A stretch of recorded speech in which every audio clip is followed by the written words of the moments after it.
अस्सलाम वालेकुम। बोलने में तो ऐसा है कि हमारे बड़े भाई शबीक जी उस्मानी ने लगभग सारी बातें क्लियर कर दी पूरी बिरादरी के सामने। और मैं भी इसी बिरादरी के इसी मोहल्ले का हूँ, घाटीकुआ का ही हूँ। और मेरे वालिद साहब का पूरा जीवन आप लोगों के बीच में ही बीता है। तो इस बिरादरी को मैं बड़ी गहराई से जानता हूँ और ये मेरे को कहने में कोई संकोच नहीं है कि आज कुचावन में लगभग 15-20 बिरादरियाँ होगी। सबसे ईमानदार अगर कोई बिरादरी मानी जाती है तो बंदूकिया समाज कुचामन सिटी माना जाता है। कुचामन शहर का इतिहास एक किताब है, कुचामन का इतिहास, नटवर जी बख्ता साहब संपादक थे उसके। उसका मौका मुस्लिम समाज का इतिहास लिखने को मेरे को वो सौभाग्य प्राप्त हुआ। तो मैं जब बंदूकिया समाज के ऊपर आया तो कई पुरानी जो चीज़ें थी वो जब सामने निकल कर आई तो बड़ा गर्व महसूस हुआ।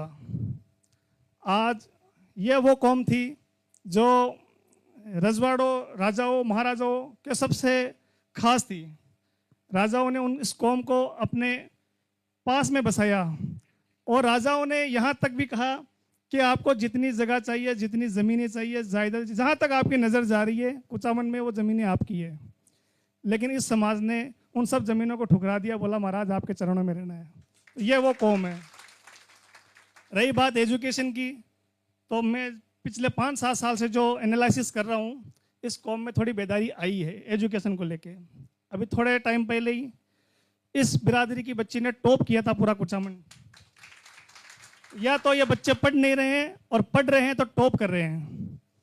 दूसरी बात, जो अपने पहले वक्ता थे, इन्होंने बोला कि भाई अपने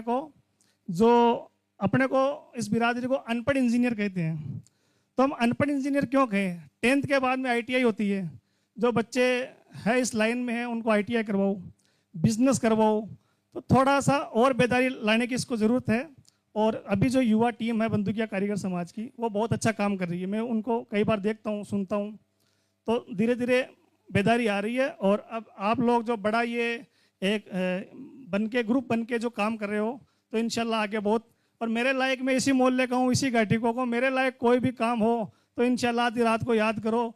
और इस एजुकेशन के मेरे वालिद साहब और मेरी माँ भी अनपढ़ थी, लेकिन अल्लाह ताला के फजलो करम से हम लोगों को पढ़ाया। आज जैसे वो नहीं थे, आज हम वैसे हैं। आगे आने वाले पीढ़ी भी हम कैसे सुधारें, उसके ऊपर अपने को काम करना चाहिए। बहुत बहुत शुक्रिया आप लोगों का। आप लोगों ने यहाँ बुला के हमें पूरा मान सम्मान दिया। धन्यवाद।